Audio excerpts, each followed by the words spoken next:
So good morning guys. और 27 मई के current affairs के रिवीजन वाले वीडियो में सबसे पहले हम पुराने महीने के करंट अफेयर्स का रिवीजन करते हैं। तो पहला प्रश्न हमारा है, नानाजी देशमुख गौरव ग्राम सभा पुरस्कार जीता किसने? जम्मू कश्मीर ने। तो सामाजिक और आर्थिक विकास परियोजनाओं में पंचायती राज संस्थाओं के उत्कृष्ट योगदान के लिए 3 अलग अलग श्रेणियों में इसे पुरस्कार मिले थे। एक तो ये हो गया, बाकी 2 कौन से हैं? तो एक था ग्राम पंचायत विकास योजना पुरस्कार और एक भारत सरकार के पंचायती राज मंत्रालय का बाल सुलभ ग्राम पंचायत पुरस्कार जीता था। फिर संपर्क दीदी नाम से एक मोबाइल एप्लीकेशन लॉन्च किया किसने? उत्तराखंड सरकार ने। उत्तराखंड की कैपिटल देहरादून है और अब से इसकी समर कैपिटल हो जाएगी ग्रीष्मकालीन राजधानी गैरसैंण। मुख्यमंत्री त्रिवेंद्र सिंह रावत हैं और गवर्नर हैं बेबी रानी मौर्य। फिर एक कोरोना वायरस के हॉट स्पॉट क्षेत्रों के लिए आप्त मित्र नाम का एक एप्लीकेशन लॉन्च किया गया। किसने लॉन्च किया? कर्नाटक ने। कर्नाटक जिसकी कैपिटल बेंगलुरु है और इसके मुख्यमंत्री हैं BS येदियुरप्पा। गवर्नर कौन है? वाजू भाई वाला है। फिर भारत की पहली कोविड-19 नमूना संग्रह मोबाइल लैब को लॉन्च किया किसने? जो हमारे रक्षा मंत्री हैं राजनाथ सिंह जी ने। इनका निर्वाचन क्षेत्र है लखनऊ। इसको बनाया किसने था? DRDO ने। फिर एक केंद्रीय मंत्री जो रमेश पोखरियाल निशंक है हमारे, उन्होंने अभी वर्ल्ड बुक डे विश्व पुस्तक दिवस पर सोशल मीडिया पर कौन सा अभियान शुरू किया था? तो आंसर होगा #MyBook_My_Friend। तो उन्होंने पुस्तकों के महत्व के बारे में बताते हुए सभी स्टूडेंट्स को बोला कि भैया अपने जो आप एकेडमिक बुक्स पढ़ते हो उसके अलावा अपनी पसंद की किताबों को भी पढ़ो। फिर CSIR और IGIB ने कम लागत वाली कोविड-19 टेस्ट किट तैयार की है। क्या नाम है उसका? फेलुदा उसका नाम है। और CSIR मतलब होता है council of scientific and industrial research और IGIB मतलब institute of genomics and integrative biology. फिर बंटर ब्लिट्ज कप किसने जीता था? तो ये एलिर्जा फिरोजा ने जीता था जो कि ईरान के चेस प्लेयर है। एक्चुअली ये जो बंटर ब्लिट्ज कप है ये ऑनलाइन खेला गया था और इसमें इन्होंने world chess champion Magnus Carlsen को हराया था। और मैग्नस कार्लसन ये किस देश के हैं? तो ये नॉर्वे के हैं। डोनाल्ड ट्रंप ने शीर्ष विज्ञान बोर्ड के सदस्य के रूप में किसे नियुक्त किया था? तो भारतीय मूल के हैं ये, सुदर्शन बाबू इनका नाम है। फिर किसने लॉकडाउन लर्नर्स सीरीज को शुरू किया? तो आंसर होगा United nation office on drugs and crime. इसका हेडक्वार्टर वियना ऑस्ट्रिया में है। तो इस सीरीज में भारत के जो स्टूडेंट्स हैं, जो टीचर्स हैं, उनके साथ में ऑनलाइन संवाद किया गया। फिर BRO मतलब होता है बॉर्डर्स रोड्स ऑर्गेनाइजेशन, जो कि बॉर्डर एरिया पे जो तंग पहाड़ी एरिया होते हैं वहां पे रोड बनाने का काम करता है ये। इसके डायरेक्टर जनरल का नाम है हर्षपाल सिंह। तो अभी BRO ने कासोवाल एनक्लेव पंजाब को जोड़ने के लिए किस नदी पर एक पुल का निर्माण किया? तो आंसर होगा रावी नदी पे। इसके अलावा अभी कुछ समय पहले इसने अरुणाचल प्रदेश में दापोर रिजो पुल बनाया था सुबनसिरी नदी पे, वो भी आपको याद होगा। बढ़ते आगे।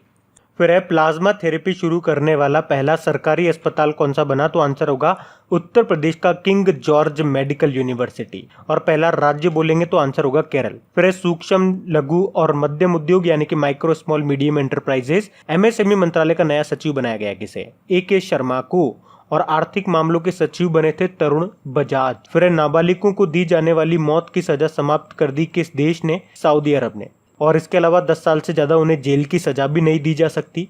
और उससे पहले कोड़े मारने की सज़ा को भी ख़त्म कर दिया था सऊदी अरब ने, जिसकी कैपिटल रियाद है और करेंसी है सऊदी रियाल। फिर कोविड-19 अनुसंधान के लिए विलोकना नाम से एक सर्च इंजन डेवलप किया था किसने?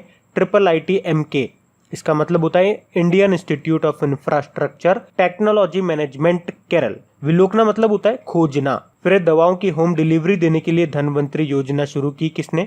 असम सरकार ने। मतलब दवाइयों को रोगियों के घर तक पहुंचाया जाएगा, रोगी को बाहर निकलने की जरूरत नहीं है। फिर सना मीर जो कि पाकिस्तान की प्लेयर थी, अभी उन्होंने अंतरराष्ट्रीय क्रिकेट से संन्यास की घोषणा कर दी है। तो आंसर तो इसका पाकिस्तान हो ही गया। कैपिटल इसकी इस्लामाबाद है, पाकिस्तानी रुपया करेंसी है और आरिफ अलवी प्रेसिडेंट है। इमरान खान आप जानते ही हो प्रधानमंत्री हैं। सार्क देशों के स्वास्थ्य मंत्रियों की वर्चुअल कॉन्फ्रेंस की मेजबानी की किसने? पाकिस्तान ने। सार्क मतलब south Asian association for regional cooperation, जिसका हेडक्वार्टर है काठमांडू नेपाल में। 8 मेंबर कंट्रीज हैं इसके, ये भी याद रखना। फिर इम्पैक्ट रैंकिंग 2020 के दूसरे संस्करण में कौन सा भारतीय संस्थान टॉप पे रहा? तो आंसर होगा IIT खड़गपुर। और वर्ल्ड वाइड बात करेंगे तो IIT खड़गपुर 57 नंबर पे रहा था और ये रैंकिंग जारी की थी टाइम्स हायर एजुकेशन ने। अच्छा, वर्ल्ड वाइड IIT खड़गपुर 57 पे रहा और इंडिया में टॉप पे रहा, तो वर्ल्ड वाइड टॉप पे कौन सा यूनिवर्सिटी रहा? न्यूजीलैंड का ऑकलैंड यूनिवर्सिटी। फिर है रोगियों की सेवा के लिए कर्मी बोट नाम का एक रोबोट तैनात किया किसने?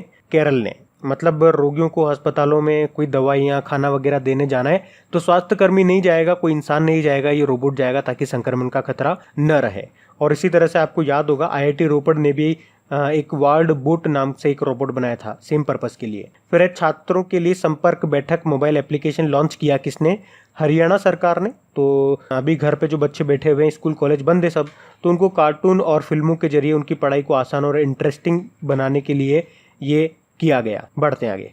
अच्छा स्टूडेंट्स, आप लोगों को याद दिला दूं, अगर आपको वीडियो अच्छा लग रहा है तो प्लीज वीडियो को लाइक करके शेयर जरूर कर देना अपने दोस्तों में। मैं आपको अभी इसलिए बता रहा हूं क्योंकि लास्ट में जाकर के आप लोग भूल जाते हैं, तो इसको शेयर करना मत भूलना। बढ़ते हैं आगे। तो चलिए कल के करंट अफेयर्स को भी रिवाइज कर लेते हैं। पहला प्रश्न आपसे पूछा गया था, किस राज्य ने रीस्टार्ट पैकेज की पहली किस्त जारी की है? तो आंसर होगा आंध्र प्रदेश ने। फिर जलवायु परिवर्तन के लिए विश्व बैंक के प्रैक्टिस मैनेजर नियुक्त किया गया किसे? आभास झा को। फिर है किस राज्य ने खेलों को उद्योग का दर्जा देने की मंजूरी दे दी है? तो आंसर होगा मिजोरम। मतलब खेलों के क्षेत्र में रोजगार पैदा करना इसका मतलब इस उद्देश्य है। और मिजोरम की जो मुख्यमंत्री हैं वो है जोरमथंगा, गवर्नर हैं PS श्रीधरन पिल्लई और कैपिटल है आइजॉल। फिर है किस राज्य सरकार ने श्रम सिद्धि अभियान की शुरुआत की? तो आंसर होगा मध्य प्रदेश सरकार ने। इसमें क्या होगा, ग्रामीण क्षेत्र में रहने वाले जो श्रमिक हैं, जो मजदूर वर्ग हैं, जिनके पास जॉब कार्ड नहीं है, उन्हें काम दिया जाएगा। फिर स्वास्थ्य मंत्रालय ने ड्रग रेगुलेटरी सिस्टम में सुधार के लिए एक नई समिति का गठन किया है। इस समिति की अध्यक्षता करेंगे कौन? राजेश भूषण। फिर है जोमेटो, इसके सह संस्थापक को फाउंडर कौन बन गए हैं? तो आंसर होगा मोहित गुप्ता। अच्छा जोमेटो से एक करेक्शन मुझे करवाना है, कल मैंने आपको इसका जो हेडक्वार्टर है वो हैदराबाद बताया था, इसका जो हेडक्वार्टर है वो गुरुग्राम हरियाणा में है, ये प्लीज आप करेक्ट कर लीजिएगा। फिर लॉकडाउन के बाद आयोजित होने वाली हुनर हाट की थीम क्या है? Local to global. सितंबर में शुरू होगा ये हुनर हाट, और इसका आयोजन करेगा कौन? कौन करता है इसका आयोजन? अल्पसंख्यक मामलों का मंत्रालय, माइनॉरिटी अफेयर्स मिनिस्ट्री। फिर है अघकर शोध संस्थान, अघकर रिसर्च इंस्टीट्यूट ने किस अनाज के 2 वैकल्पिक बौने जीन जिनके नाम है RH-T14 और RH-T18 की मैपिंग की है? तो आंसर होगा गेहूं। फिर है फुटबॉल खिलाड़ी आर्टिज अदुर्रिज ने संन्यास की घोषणा कर दी है। ये किस देश के हैं? तो ये स्पेन के फुटबॉल प्लेयर हैं। स्पेन जिसकी कैपिटल मैड्रिड है, करेंसी है यूरो और प्रेसिडेंट है पेड्रो संचेज। फिर है बलबीर सिंह दोसांझ का निधन हो गया, इनका संबंध किस खेल से है? तो आंसर होगा बास्केटबॉल प्लेयर थे ये। फिर है दुनिया की सबसे तेज इंटरनेट स्पीड 44.2 टेराबाइट पर सेकंड का नया रिकॉर्ड बनाया गया। कहाँ पे? ऑस्ट्रेलिया में। ऑस्ट्रेलिया जिसकी कैपिटल कैनबेरा है, करेंसी है ऑस्ट्रेलियन डॉलर और प्रधानमंत्री हैं स्कॉट मॉरिसन। बढ़ते हैं आगे। तो स्टैटिक क्वेश्चंस की बात करेंगे तो पहला प्रश्न पूछा जा रहा है, पाकिस्तान के प्रेसिडेंट कौन है? आरिफ अलवी है। और बाकी तो मैं आपको बता ही चुका हूँ, कैपिटल इस्लामाबाद, पाकिस्तानी रुपया करेंसी और इमरान खान प्रधानमंत्री हैं। अच्छा एक नाम अभी पाकिस्तान से न्यूज में था और वो बहुत इंपॉर्टेंट नाम है, अपॉइंटमेंट है राहुल देव का, पाकिस्तान एयरफोर्स के पहले हिंदू पायलट बने हैं। ये नाम तो आप डेफिनेटली याद रखो, एग्जाम में आएगा। फिर है वर्ल्ड प्रेस फ्रीडम डे, ये हम मनाते हैं कब? 3 मई को। और अभी आपको याद होगा वर्ल्ड प्रेस फ्रीडम इंडेक्स 2020 आया था, भारत की रैंकिंग बताओ उसमें क्या रही थी? 142 नंबर पे रहा था भारत और टॉप पे नॉर्वे रहा था। इसके अलावा एक भारतीय पत्रकार का नाम भी याद रखो, सिद्धार्थ वरदराजन, क्योंकि फ्रीडम ऑफ स्पीच अवार्ड मिला था इनको, ये भी याद रखना। फिर कितने भारतीय पत्रकारों को 2020 का पुलित्जर पुरस्कार मिला? तो 3 को मिला है, फोटोग्राफी कैटेगरी में मिला है। और वो 3 कौन कौन है? तीनों जम्मू कश्मीर से हैं, नाम ध्यान रख लो, दार यासीन, मुख्तार खान और चन्नी आनंद। फिर 2019 का राजीव गांधी खेल सम्मान, ये किसको मिला? ये 2 जनों को मिला था, दीपा मलिक और बजरंग पुनिया को, दोनों हरियाणा से हैं। दीपा मलिक तो शॉर्ट पुटर हैं और बजरंग पुनिया पहलवान है। और अभी दीपा मलिक न्यूज में रही थी, क्यों? क्योंकि देखो अभी इन्होंने संन्यास की घोषणा कर दी है। क्यों? क्योंकि ये पैरालंपिक समिति की अध्यक्ष बन गई है। तो ऐसा होता है, या तो आप अध्यक्ष बन जाओ, मतलब समिति को ज्वाइन कर लो, या खिलाड़ी बने रहो। तो इन्होंने संन्यास की घोषणा कर दी थी। इसके अलावा राजीव गांधी खेल रत्न सम्मान से एक और प्रश्न आप याद रख सकते हो करंट अफेयर से कनेक्ट करके। 2020 के लिए अभी NRAI यानी कि national rifles association of India ने किसको नॉमिनेट किया था 2020 के राजीव गांधी खेल रत्न पुरस्कार के लिए? तो अंजुम मुदगिल को, ये भी याद रख लो। फिर है शंघाई कोऑपरेशन ऑर्गेनाइजेशन का हेडक्वार्टर कहाँ पर है? अब देखो इसके नाम में शंघाई आ रहा है तो शंघाई मत कर देना आंसर, इसका हेडक्वार्टर बीजिंग चाइना में है और बीजिंग चाइना में ही एशियन इंफ्रास्ट्रक्चर इन्वेस्टमेंट बैंक का भी है और 2022 में जो विंटर ओलंपिक्स होंगे वो भी आपके बीजिंग चाइना में ही होंगे।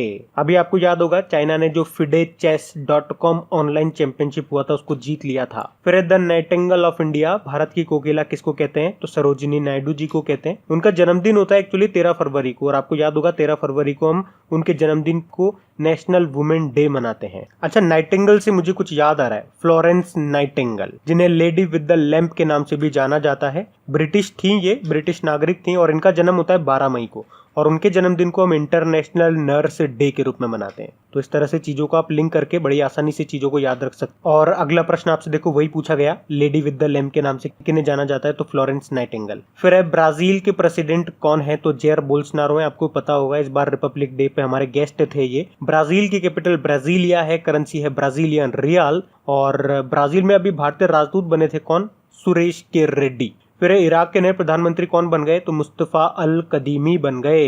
इराक जिसकी कैपिटल बगदाद है, करेंसी है इराकी दिनार। फिर आपको पूछा जा रहा है ईरान की नई करेंसी क्या होगी, तोमान होगी। याद रखना एक तोमान में 10,000 रियाल होते हैं, ईरानी रियाल जो इसकी पुरानी करेंसी थी। ईरान की कैपिटल तेहरान है, प्रेसिडेंट है हसन रूहानी और एक हसन दियाब भी नाम याद रखो, अभी न्यूज में था ये नाम क्योंकि लेबनान के प्रधानमंत्री बने हैं ये। तो हसन रूहानी तो प्रेसिडेंट है ईरान के और हसन दियाब प्रधानमंत्री हैं लेबनान के। बढ़ते हैं आगे, तो इंपॉर्टेंट डेज की बात करेंगे तो पहला प्रश्न है वर्ल्ड फूड सेफ्टी डे, ये हमने कब मनाया तो ये हमने 7 जून को मनाया और पिछले साल ही इसको पहली बार मनाया गया था तो ये याद रखना। अच्छा, फूड से कुछ और भी डे होते हैं जैसे कि वर्ल्ड फूड डे होता है जो हम 16 अक्टूबर को मनाते हैं क्योंकि फूड एग्रीकल्चर ऑर्गेनाइजेशन की स्थापना हुई थी 16 अक्टूबर 1945 को।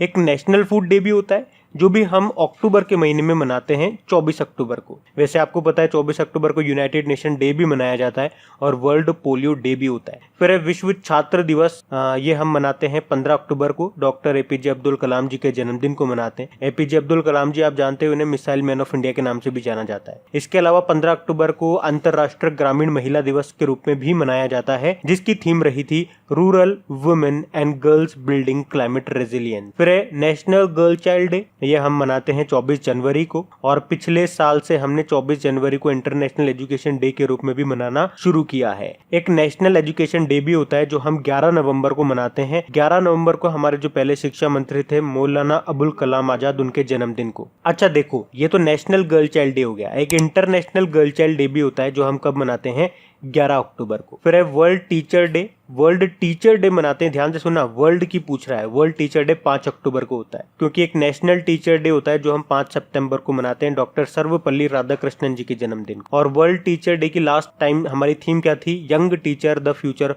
Of profession. फिर वर्ल्ड एनिमल डे हमने कब मनाया तो आंसर होगा 4 अक्टूबर को। फिर है world wild life day, world wild life day हमने 3 मार्च को मनाया। बाकी वर्ल्ड कॉटन डे की बात करेंगे, कॉटन मतलब कपास, कपास का सबसे ज्यादा उत्पादन करता है चाइना और ये हमने मनाया 7 अक्टूबर को। फिर अंतरराष्ट्रीय चैरिटी दिवस, ये हम 5 सितंबर को ही मनाते हैं जब नेशनल टीचर डे होता है। अंतरराष्ट्रीय लोकतंत्र दिवस, ये हमने 15 सितंबर को मनाया था और इसकी थीम रही थी पार्टिसिपेशन यानी कि भागीदारी। फिर है world tourism day, world tourism day हम 27 सितंबर को मनाते हैं और इसकी थीम रही थी tourism and jobs, a better future for all.